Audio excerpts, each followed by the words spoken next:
espiritual. Durante los últimos meses hemos estado hablando sobre la primera carta del apóstol Pedro.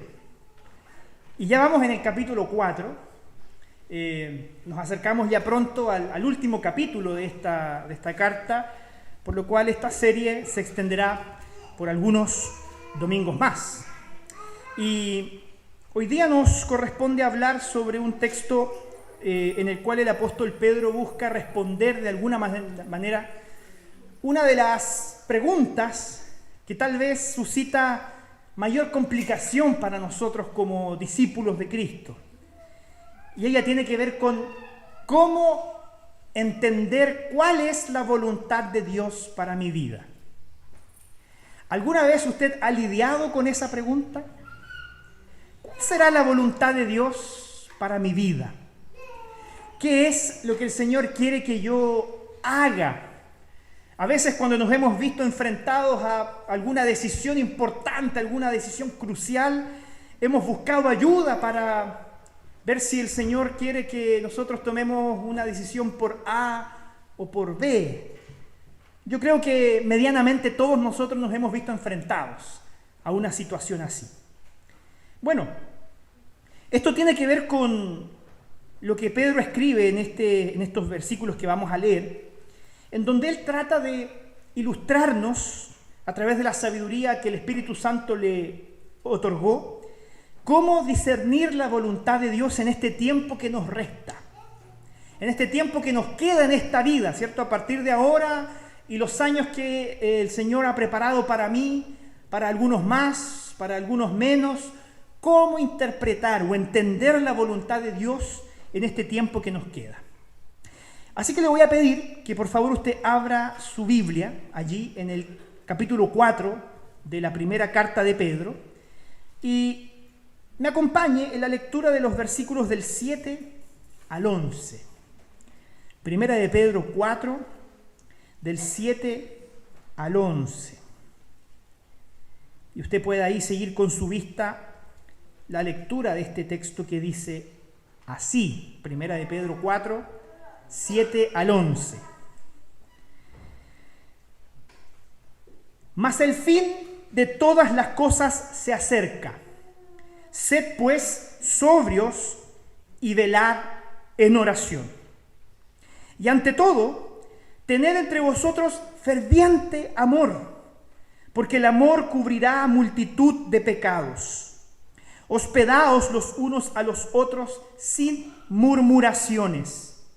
Cada uno según el don que ha recibido, ministrelo a los otros como buenos administradores de la multiforme gracia de Dios. Si alguno habla, hable conforme a las palabras de Dios. Si alguno ministra, ministre conforme al poder que Dios da, para que en todo sea Dios glorificado por Jesucristo, a quien pertenecen la gloria y el imperio por los siglos de los siglos. Amén. El texto bíblico comienza con esta expresión: mas el fin de todas las cosas se acerca. Esa era la expectativa de nuestros hermanos cristianos que vivían en el primer siglo. Ellos esperaban, ellos anhelaban que este evento aconteciera incluso aún en el tiempo en el que ellos vivían. Esa es la razón por la cual se hizo muy conocido el término entre los cristianos Maranata. Yo me imagino que usted ha oído alguna vez ese concepto, Maranata, que significa y se traduce literalmente como ven Señor, ven pronto Señor. Y era una representación del anhelo de los creyentes del primer siglo de que Jesucristo cumpliese con su promesa de regresar por su iglesia en aquel momento. Y es muy significativo percibir que la propia oración que Jesús enseñó a sus discípulos contiene también esta expresión. Cuando Jesús nos enseñó a orar, nos dijo que debíamos pedir a Dios: venga tu reino, que tu reino se acerque hacia nosotros. Por lo tanto, podemos concluir, como Pedro lo establece en esta primera frase, que todo discípulo de Cristo, sin importar la época en la que viviera, debía tener esta expectativa: que el reino de los cielos fuera consumado, que Jesucristo regresara por su iglesia. Y ese debe seguir siendo el mismo anhelo que usted y yo debemos tener hoy. Queremos que el Señor regrese pronto, ¿no es cierto? Queremos que vuelva pronto. Queremos que Él regrese por su iglesia y anhelamos que Él consume su reino. Sin embargo, nuestros hermanos de aquella época tal vez ni se imaginaban que pasarían muchos siglos antes de que aquella promesa se consumara. Pero esto es algo que tal vez implícitamente no quedó escondido en la Escritura, porque este tiempo de estos últimos tiempos están ligados a lo que el apóstol Pedro ya anunció en el versículo 2. Esto lo trabajamos la semana pasada. Porque la semana pasada dijimos que Pedro enseñó a sus oyentes a no vivir, y ojo con esta expresión, el tiempo que resta, el tiempo que nos queda por vivir. ¿Cómo debíamos vivir ese tiempo que nos restaba? No conforme a las concupiscencias de los hombres, siguiendo la voluntad de la carne. El camino que Él nos propone es que vivamos este tiempo que nos queda siguiendo la voluntad de Dios. Por lo tanto, estos versículos que acabamos de leer al principio están unidos a lo que conversamos la semana pasada. Pedro está instruyéndonos acerca de cómo podemos vivir este tiempo que nos resta, no siguiendo la voluntad de la carne, ni cayendo en las concupiscencias de los hombres, sino anhelando la voluntad de Dios. Y Él nos va a entregar algunas interesantes consejos prácticos de cómo poder vivir esto, de forma que también lo integremos a nuestra vida. Pero antes de entrar a eso, me gustaría conversar con usted acerca de estos dos conceptos, acerca de la brevedad y acerca de la urgencia. Porque no siempre, creo yo, en el siglo en que vivimos, somos plenamente conscientes de lo breve que es la vida. Nos han influenciado a tal punto que nosotros no pensamos mucho en el día de nuestra muerte. De hecho, hablar de la muerte es un tema bastante incómodo, un tema que mucha gente evita, porque incluso algunos, yo he escuchado por ahí en algunas conversaciones decir, no hablemos de la muerte porque es como si la estuviésemos llamando. No sé si alguna vez le ha pasado eso. No nos gusta pensar en lo inminente. Y lo inminente es que usted y yo somos pasajeros. Y además, en la perspectiva de los siglos y en la perspectiva de Dios, nuestra vida en esta tierra es breve.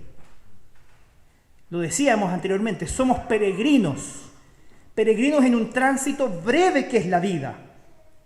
Y eso debe hoy día invitarnos a pensar nuevamente en aquello que es urgente, porque si yo ahora voy a meditar con ustedes acerca de qué haré en el tiempo de vida que me resta, es muy importante que comprendamos dos cosas: que el tiempo que le queda no es mucho, porque la vida es breve. Y por lo tanto no existe un minuto, una hora y un día en que podamos darnos el lujo de desperdiciar nuestro tiempo. Y por otro lado también nos debe invitar a pensar en este sentido de aquello que es urgente. Yo pensaba en aquellos que por las circunstancias de la vida lamentablemente son informados de alguna enfermedad irreversible que les dará poco tiempo de vida. Eso sucede, tristemente.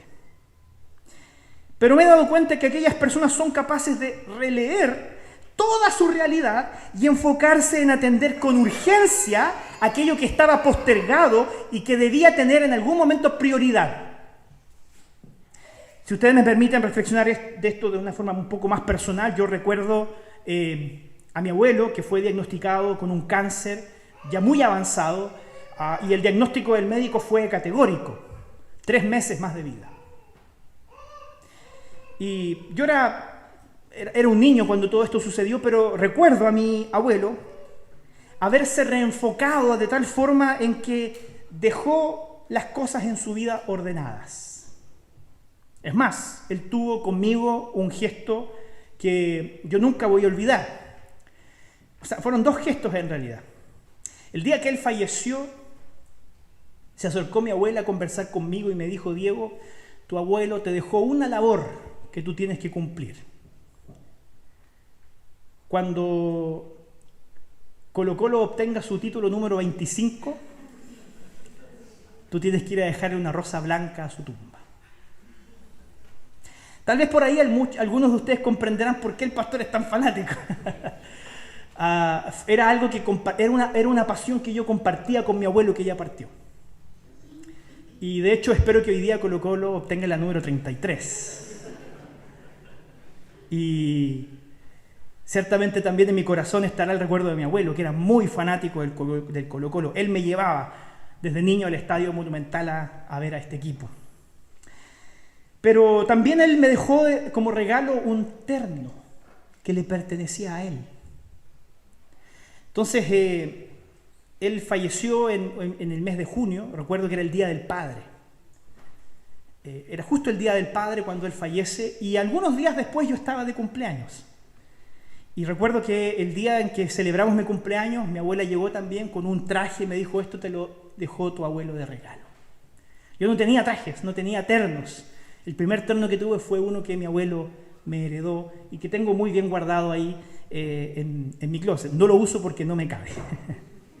Ya no me cabe. Pero toda esa experiencia personal me hizo ver en la figura de mi abuelo esta necesidad de que cuando se nos anuncia que nos queda poco de tiempo de vida, nuestras prioridades cambian. Y nos enfocamos en aquello que es importante. Y urgentemente buscamos dejar marcas de amor en las personas que nos rodean. Y mi pregunta, muy personal, y también la comparto con usted: ¿por qué para el resto de nosotros, que tal vez no sabemos o no nos han dicho cuánto tiempo de vida nos queda, es diferente? ¿Por qué tal vez nos afanamos detrás de cosas que no son realmente necesarias o realmente importantes y postergamos las que sí lo son? Eso me hizo recordar una frase que leí de Steve Jobs. Él, por supuesto, no era un creyente, pero él también fue diagnosticado con un cáncer muy agresivo y de hecho falleció a causa de eso. Él escribió en una de sus reflexiones finales lo siguiente: recordar que estaré muerto en breve es la herramienta más importante que encontré para tomar grandes decisiones en la vida, porque casi todo, expectativas externas, orgullo, el miedo, la vergüenza o el fracaso, caen delante de la muerte y solo queda aquello que de hecho es importante. Si un incrédulo, como lo era Steve Jobs, fue capaz de comprender esta verdad a la luz de sus circunstancias, ¿cuánto más nosotros, que sabemos que nuestra vida es breve y que sabemos que después de esta vida hay una maravillosa esperanza viva para usted y para mí, no deberíamos releer e interpretar nuestra realidad y nuestro presente a la luz de la voluntad de Dios, para cumplir con los deseos y propósitos de aquel que nos entregó la vida y que en algún momento también decidirá quitarnos ese regalo de la vida? A eso nos invita Pedro. Pero resulta que tal vez esta búsqueda de la voluntad de Dios suele ser un camino muy personal. Y de hecho, efectivamente así comienza el apóstol Pedro a exponer sus argumentos. Él dice: en el tiempo que nos queda antes de que el Señor regrese, que anhelamos que regrese pronto, ¿qué debemos hacer nosotros? Una primera dimensión, la dimensión personal. Y él pone aquí dos verbos muy importantes. Primero dice: sed sobrios. Sed sobrios. La Reina Valera, por supuesto, ocupa estos conceptos que en la actualidad son cada vez menos usados, pero este verbo, sed sobrios, busca de alguna manera apuntarnos al ejercicio de la reflexión y la ponderación. Algo que se ha perdido profundamente en nuestra época. Tenemos poco tiempo para sentarnos y pensar bien las cosas, porque estamos en medio de una cultura de lo inmediato, en medio de una cultura en la que todo lo necesitamos para el mismo momento en el que lo queremos o lo deseamos. Por supuesto, los teléfonos nos ayudan mucho en ese sentido. Porque usted quiere pedir comida, el teléfono tiene una aplicación para eso. Necesita movilizarse, el teléfono tiene una aplicación para pedir un auto. Nos cuesta tener paciencia, nos cuesta esperar, reflexionar. Es por eso que nos ponemos delante del microondas a mirar cómo la comida se calienta. Porque esperamos que eso ocurra pronto y nos servimos un plato caliente de forma express. El ejercicio que nos invita el Señor es efectivamente a tal vez desacelerar nuestra vida en aquellas cosas que nos consumen para realmente ponderar y reflexionar sobre la vida.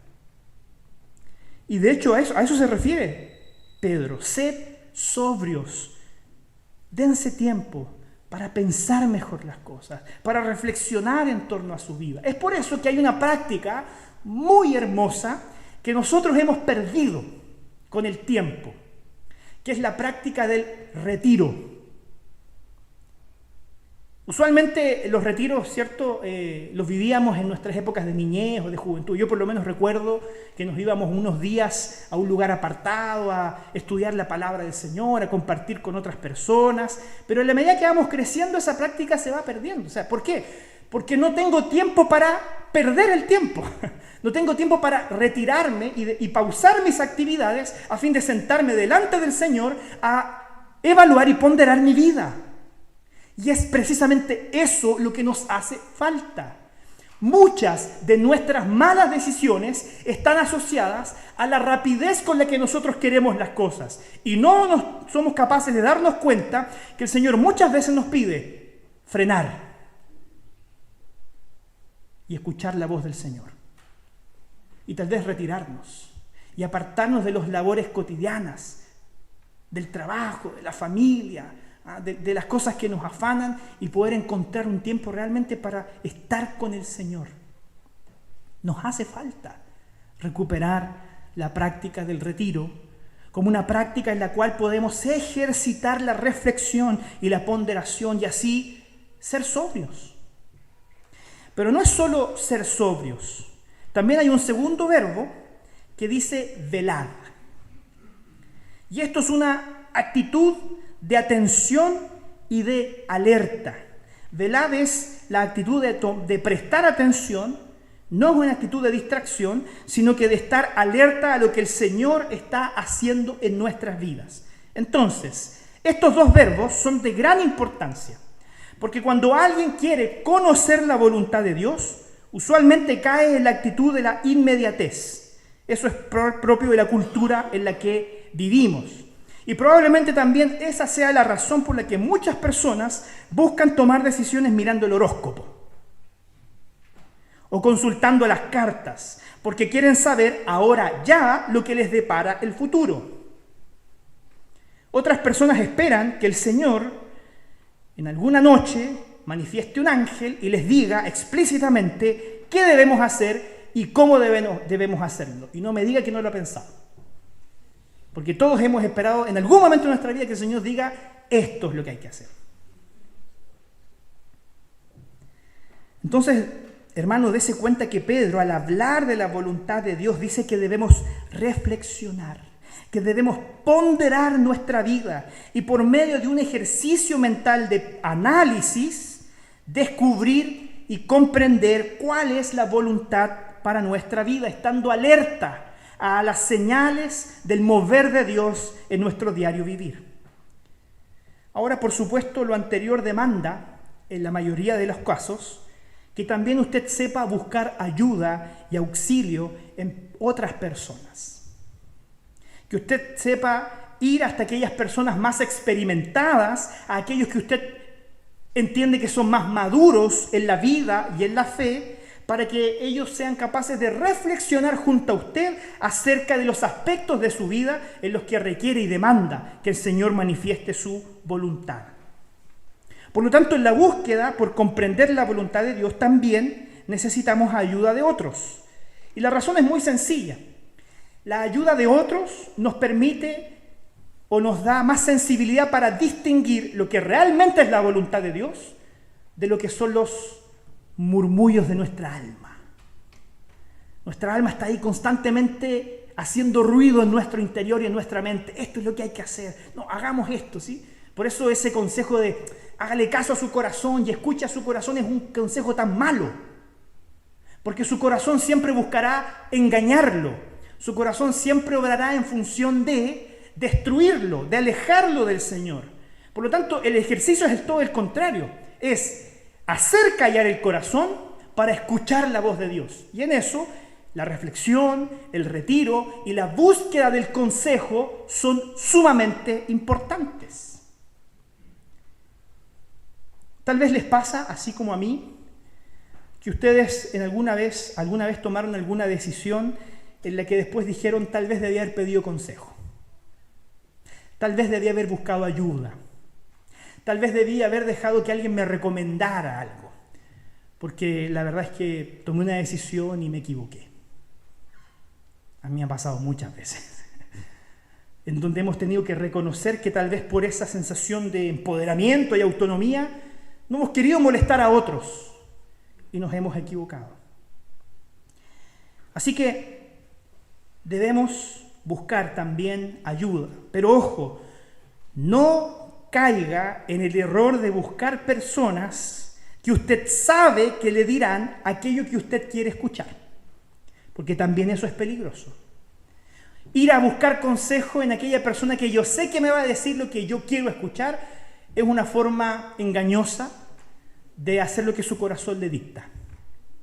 Y eso también puede ser muy peligroso. Los verdaderos mentores, aquellos que realmente pueden ayudarnos a tomar decisiones y reflexionar sobre nuestra vida, nunca buscarán agradarnos con sus consejos, sino que buscarán ayudarnos para poner nuestra vida realmente en la perspectiva de Dios, aun cuando eso sea incómodo, aun cuando eso nos genere incluso un poco de rechazo.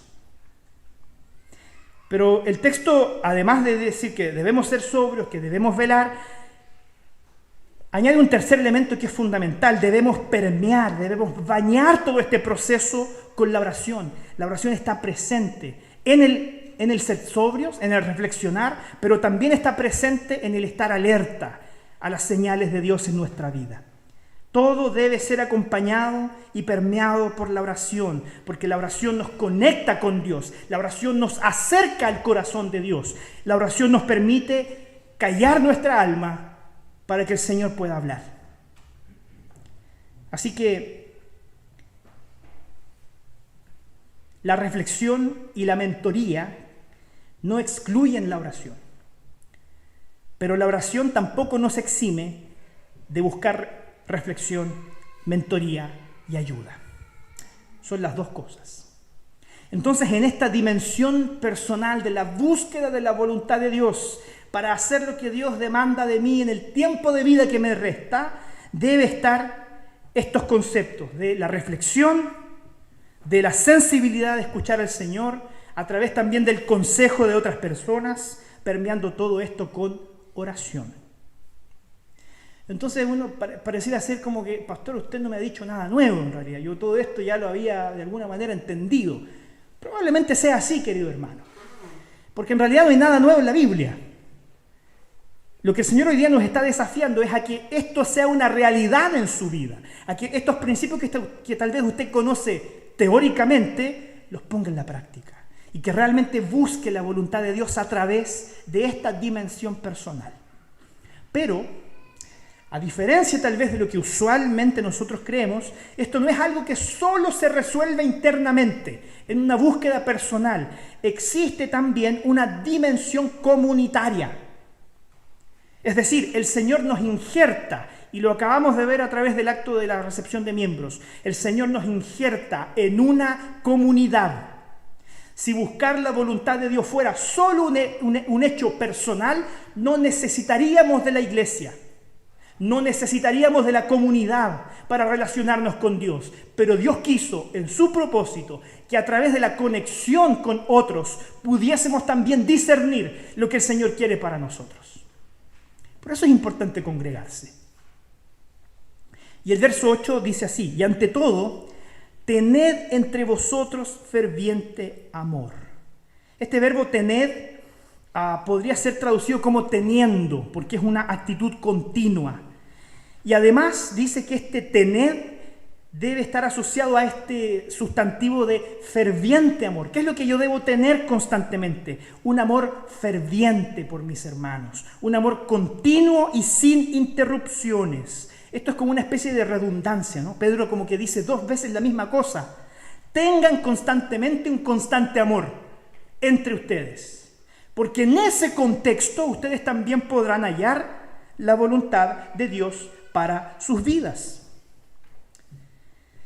Así que en la dimensión comunitaria, el amor que el Señor mandó a tener a sus discípulos entre ellos debe tener esta cualidad. Debe ser ferviente y debe ser constante. Y eso significa que yo debo amar a mis hermanos no solamente cuando soy correspondido, sino que en todo tiempo. ¿Por qué? ¿Cómo es posible que el Señor mande amar a alguien que no se gana nuestra estima o que no corresponde nuestro amor, sino que por el contrario nos rechaza o nos daña? La respuesta está en la frase siguiente, porque Pedro dice que el amor cubrirá multitud de pecados. El amor verdadero tiene la capacidad de cubrir multitud de pecados. Aquí Pedro está hablando del perdón, porque aquel que ama de manera constante, siempre, sin excepción, se encontrará con personas que por momentos no estarán a la altura de nuestras expectativas. Siempre habrán personas que nos fallarán, siempre habrán personas que nos harán daño o que nos mostrarán que tal vez no son dignas de nuestra estima y nuestro amor. Pero aún así el Señor manda a los discípulos de Cristo a que nuestro amor sea constante, aun cuando eso implique que yo tenga que perdonar los pecados de mis hermanos. Y esto ciertamente es muy difícil, porque todos nosotros tenemos listas en las que ponemos a las personas por niveles de confianza. Tal vez en algunas de esas listas hay personas a las que no sé si estaríamos realmente dispuestos a amar verdaderamente. Pero para aquellos que hemos encontrado la salvación en Cristo Jesús y anhelamos buscar la voluntad de Dios para nuestra vida, practicar la voluntad de Dios en nuestra vida pasa también porque usted aprenda a amar con constancia, que usted aprenda a ser capaz y perdonar a aquellos que le ofenden. Yo quiero hacer una nota especial en esto, en esta dimensión comunitaria, porque lo personal creo yo que ya lo habíamos conversado muchas veces, pero lo comunitario no tanto. ¿Cómo el Señor es eso de que me muestra su voluntad a través de la relación con otras personas? Y tiene mucho sentido. Tiene mucho sentido que en la medida en que yo practico el amor con mis hermanos de la forma en que Dios me ha amado, entonces yo empiezo a comprender y a ver la vida de una perspectiva en la que soy capaz de discernir lo que el Señor quiere para mí. Y lo que el Señor quiere para usted es que usted ame fervientemente a sus hermanos, continuamente y sin interrupciones. Entonces ya ahí estamos con un grave problema, porque quiero hacer la voluntad de Dios para mi vida, pero no sé si estoy dispuesto a amar con esa característica.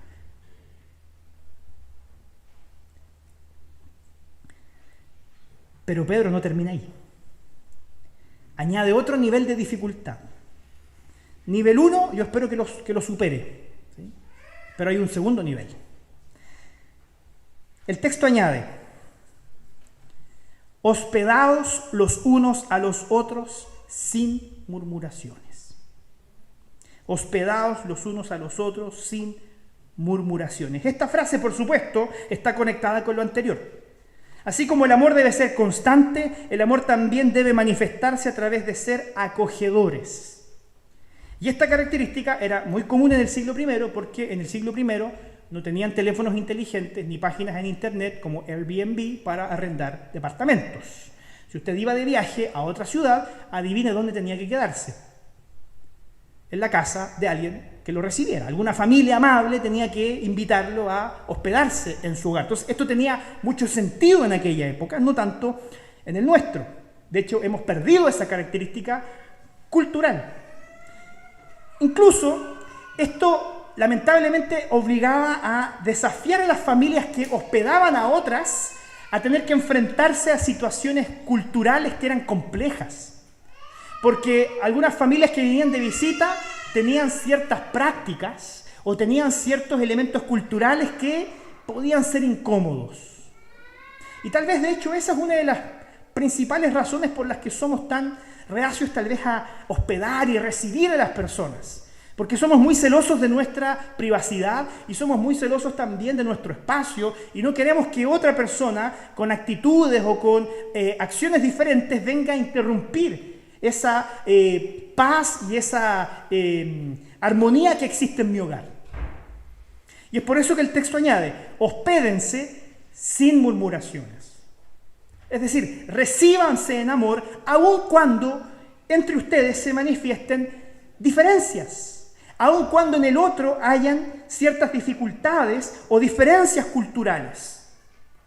Por lo tanto, vemos que el amor practicado por los discípulos de Cristo debe ser capaz de acoger incluso en medio de las diferencias o de las limitaciones. ¿Cómo conectamos esto con la búsqueda de la voluntad de Dios? Bueno, Pedro está diciendo que si deseamos comprender la voluntad de Dios para nuestra vida, el ambiente más propicio en el cual esa voluntad se volverá más clara es en el ambiente en donde existe amor constante, amor acogedor, a pesar de las diferencias y limitaciones. Un amor que perdona cuando las personas fallan, aunque ellas no estén a la altura de nuestras expectativas. Ese es el ambiente comunitario, en el que el Señor también nos mostrará cuál es su voluntad para nosotros. Así que es necesario, tal vez para entender esto de mejor manera, hablar sobre dos conceptos. Porque hablar de la voluntad de Dios es algo muy misterioso, pero siempre hay algo que sabemos que está revelado en la palabra. Hay una voluntad mayor. Y esa voluntad es la que Dios ha revelado para todos nosotros que somos hijos suyos. Y esa voluntad está en la palabra de Dios y está en estas instrucciones explícitas, en estas instrucciones personales y en estas instrucciones comunitarias. Por lo tanto, en la medida que usted es capaz de vivir la voluntad de Dios en sus propósitos mayores, será más sensible para descubrir la voluntad de Dios específicamente para usted. Porque la voluntad específica de Dios para su vida está contenida dentro de la voluntad mayor de Dios para todas las personas. No puede usted pretender que el Señor le muestre su voluntad para que usted sea consistente con ella, al margen de lo que Dios ha demandado de todos nosotros como discípulos de Cristo. Si yo me quiero encontrar con el camino que el Señor ha trazado para mí, entonces yo debo cumplir con aquellas prerrogativas de los creyentes que están reveladas en la palabra. ¿Cuáles son ellas? De manera personal, yo debo aprender a reflexionar, ponderar, velar y buscar consejo y ayuda en personas experimentadas. Y en lo comunitario, yo tengo que aprender a amar a mis hermanos, aun cuando ellos no se merezcan mi amor, sin interrupción, de manera constante, acogiéndoles a pesar de sus diferencias. En el cumplimiento de esos propósitos de Dios, usted va a haber trazado el camino específico para su propia vida. Cumpla con eso y el Señor le mostrará específicamente, a través de esas cosas, cómo Él quiere obrar en su vida. El Señor dice en su palabra: mi voluntad para ustedes es que aprendan a amar al prójimo como se aman a ustedes mismos. Que se manifiesten de forma acogedora hacia las personas que incluso son diferentes a ustedes. Entonces, hasta ahora, el Señor nos dijo amor constante, sin interrupciones, que es capaz de perdonar los pecados. Amor acogedor, que ama a pesar de las diferencias y las limitaciones. En eso podemos nosotros trazar la voluntad de Dios de forma específica para nosotros, aunque esto sea difícil. aunque esto sea complejo. Pero me acordé de esta parábola, que es muy posible que usted se la sepa, ¿no? La parábola del hijo pródigo. De este hijo que va donde su padre y le dice: la verdad es que ya no quiero vivir más acá, dame la parte de la herencia que me corresponde y yo me voy a ir a vivir lejos con ese dinero. El papá así lo hizo, le entregó la parte de su herencia, que es bien extraño eso porque no le correspondía, pero bueno, se la dio igual. Se fue a vivir lejos, tuvo muchos amigos, porque mientras usted tenga dinero se va a rodear de amigos, y después cuando no tenga dinero todos esos amigos van a desaparecer. Así le pasó al hijo pródigo. Como no tenían los amigos nada que sacar provecho de él, lo dejaron abandonado, al punto incluso de que él tenía tanta hambre que quiso comer de la comida de los cerdos, que para ellos era algo sumamente aberrante porque el cerdo era un animal inmundo.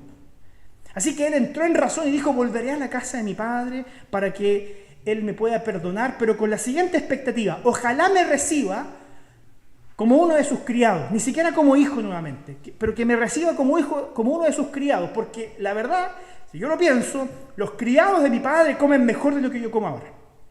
Así que enfila de vuelta a la casa de su padre, y la Biblia nos dice, como está retratado en este cuadro tan famoso de Rembrandt, que el padre lo estaba esperando. Y cuando lo ve de lejos, él corre a su encuentro. Y cuando se abraza con su hijo, él manifiesta todas estas expresiones del amor que Pedro nos acaba de enseñar en estos pasajes bíblicos. El padre de esta parábola amó con constancia, porque nunca dejó de amar a su hijo a pesar de decepcionarse con la actitud de su hijo. A pesar de que su hijo le deseó la muerte y lo desechó de su vida, él no dejó de amarlo, sino que siempre lo esperó. Él fue constante en su amor. El padre fue capaz de cubrir con su amor la multitud de los pecados de su hijo. El hijo, disculpando esta expresión, ¿cierto?, pero se farrió la vida. Todo lo que él había obtenido de su padre lo desperdició en un mal vivir, su vida y su dinero, y el padre lo abraza y lo perdona y lo recibe de vuelta. Pero también vemos que el padre fue acogedor con su hijo, porque no solo lo perdonó, no solo le dijo: hijo, te perdono, estamos a cuenta, que el Señor te bendiga. Lo recibió de vuelta en casa. Lo recibió de vuelta en casa, e incluso dice la Biblia que él hizo una gran fiesta en honor a su hijo. Ese es el amor de Dios. Y la única forma, hermanos, de reflejar el amor que el Padre tiene por nosotros es entrar en contacto con nuestro Padre, es pasar tiempo con nuestro Padre. El problema es que en esta historia hay un tercer personaje que usualmente pasa desapercibido: el hijo mayor. Y yo no sé si ustedes lo notan, pero el hijo mayor está en esta escena, parado al lado de esta escena del padre con su hijo arrodillado. El hijo mayor tiene una mirada dura. El hijo mayor es aquel que juzga con rigidez. El hijo mayor es alguien que no consigue amar de manera constante, que no consigue acoger al otro en sus diferencias. Porque el hermano mayor, durante todo su tiempo de vida, lo que estuvo haciendo es cuidando de lo que le pertenecía a su padre, en vez de pasar tiempo con su padre.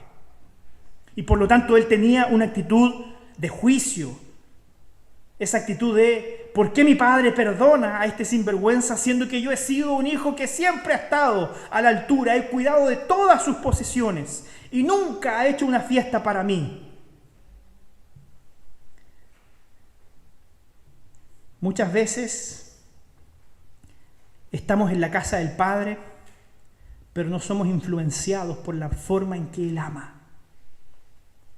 Y en vez de amar como el Padre ama, amamos como el hijo mayor, entre comillas, amaba, porque se amaba a sí mismo y a sus propios intereses.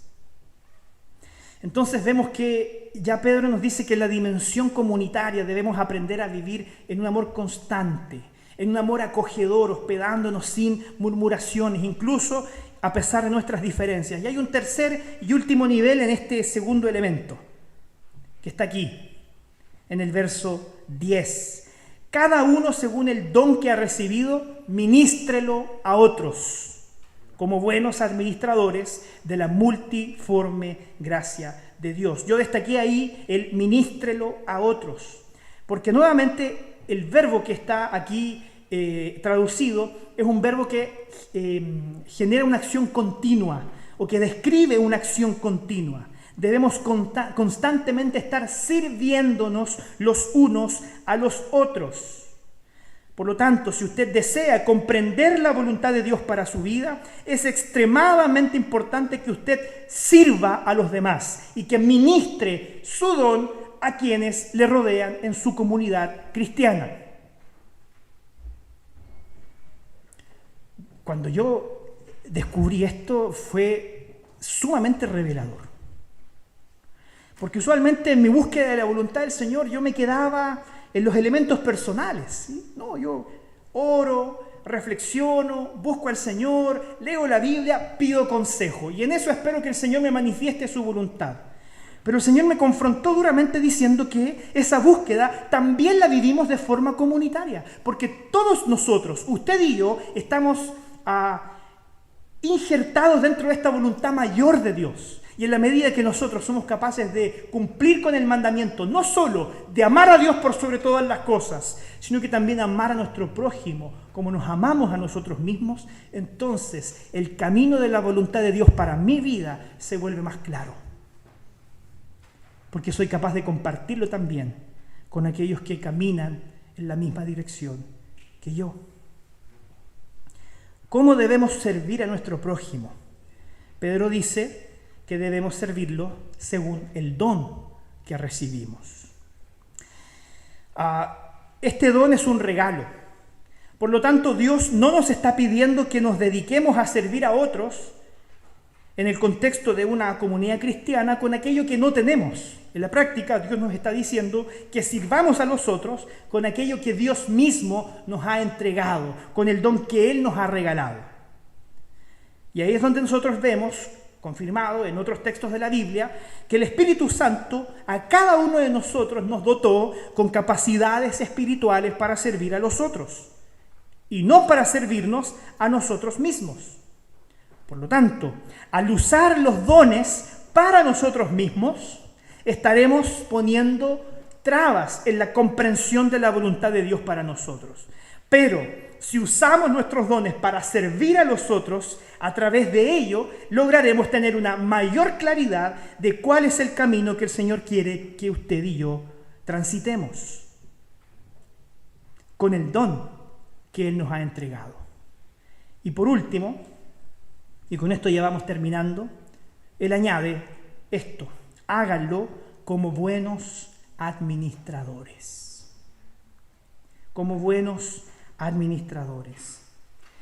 Esta figura hoy día no es muy usual porque la verdad el tema del mayordomo que administra la casa no es muy común, pero el administrador en aquella época era una persona, un mayordomo, que se le daban las llaves de la casa. Dicen, ok, todo esto le pertenece al Señor, pero soy yo el que administro lo que se hace y lo que no se hace en la casa. Bueno, ese es precisamente el interés que el Señor tiene con cada uno de nosotros. Que seamos capaces de administrar sabiamente aquello que no nos pertenece. ¿Qué es lo que no nos pertenece? Los dones que el Señor nos ha otorgado. Y demanda de nosotros que los pongamos al servicio de los otros diligentemente. Así que la pregunta que es del todo lógico hacer en este momento es: primero, si usted ya sabe cuáles son los dones que el Señor le ha otorgado y dónde el Señor tal vez lo está llamando a servir a otros. Y yo quiero que usted no desestime esta pregunta, porque como Pedro nos está queriendo enseñar, si queremos vivir y ver manifiesta la voluntad de Dios para mi vida, voy a tener que hacerlo también siendo obediente a estos principios del amor comunitario y de servir a los otros. Tal vez lo que ha estorbado mi visión acerca de la voluntad de Dios para mi vida ha sido mi falta de disposición para servir a mi prójimo. Te lo repito. Tal vez lo que ha estorbado en tu vida el que puedas ver con más claridad la voluntad de Dios ha sido tu indisposición a amar y servir al prójimo. Y esto es un mandamiento del Señor. Ama al Señor tu Dios con todo tu corazón y ama a tu prójimo como a ti mismo. En el cumplimiento de la voluntad mayor de Dios encontraremos nuestro camino para vivir en el centro de la voluntad de Dios. Yo te quiero dejar entonces con 3 principios, con 3 cosas para pensar y practicar. El primero, pondere. Esté atento y escuche a otros en oración. Tal vez ha llegado el tiempo en pensar y realmente reflexionar en si debo tomarme un tiempo de retiro para escuchar la voz del Señor, para entrar en comunión con Él. Y para eso usted no necesita irse una semana al Caribe, aunque sería interesante, ¿no? Necesita solamente entrar en contacto con Dios de forma personal. Y también buscar a otros que lo puedan ayudar a reflexionar y pensar sobre su vida de forma más profunda. Segundo, ejercite el amor de forma constante y también de forma acogedora. Ya sabemos que el propósito mayor de Dios en nuestra vida es que nos volvamos más parecidos a Jesús día a día. Y sabemos que parte de ese proceso de parecernos más a Jesús es amar como Jesús amó, de forma constante y de forma acogedora. Porque en ese contexto comunitario se propiciará un ambiente más claro para discernir la voluntad de Dios. Y por último, dispóngase a servir con los dones que recibió de Dios. Y crea profundamente que en la medida que usted sirve, el Señor le irá mostrando con más claridad cuáles son las direcciones que Él quiere que nosotros tomemos, cuáles son las decisiones que Él quiere que nosotros tomemos. En el servicio hallaremos más claridad y más firmeza en los propósitos de Dios para nuestra vida. ¿Sabe cuál es el resultado de practicar estas 3 cosas? Lo que Pedro termina diciendo en esta doxología final. Para que en todo sea Dios glorificado por Jesucristo, a quien pertenece la gloria y el imperio por los siglos de los siglos. Amén. Vamos a orar. Padre Celestial, tú nos has llamado a vivir una vida, como dice el texto al final, que manifieste tu gloria. Y en esta vida que nos llamaste a vivir, no siguiendo las concupiscencias de los hombres y los deseos de la carne, nos has planteado el desafío de vivir conforme a tu voluntad. Pero tú sabes, Señor, cuán difícil es para nosotros saber cuál es tu voluntad. Hemos lidiado con esa pregunta tal vez mucho tiempo y nos hemos equivocado y hemos tomado malas decisiones. Incluso, Señor, muchas veces hemos escuchado a nuestro corazón creyendo que escuchábamos tu voz. Y hoy día, Señor, tú nos recuerdas en tu palabra cómo poder vivir en pos de tu voluntad. Ayúdanos a que estas 2 dimensiones, la personal y la comunitaria, puedan ser integradas en nuestra vida, a fin de que realmente comprobemos cómo a través de este ejercicio personal, de estar atentos, de reflexionar, de ponderar, de buscar consejos sabios, hace una diferencia en nuestra vida, así tanto como lo hace el servir a nuestros hermanos, amar de forma constante y acogedora, incluso cubriendo la multitud de los pecados de aquellos que nos rodean. Señor, que en eso realmente hallemos seguridad, claridad y certeza de cómo tú estás desplegando tu plan y tus propósitos para nosotros. Te damos gracias por este tiempo de reflexión y te pedimos que nos bendigas en el nombre de Jesús. Amén.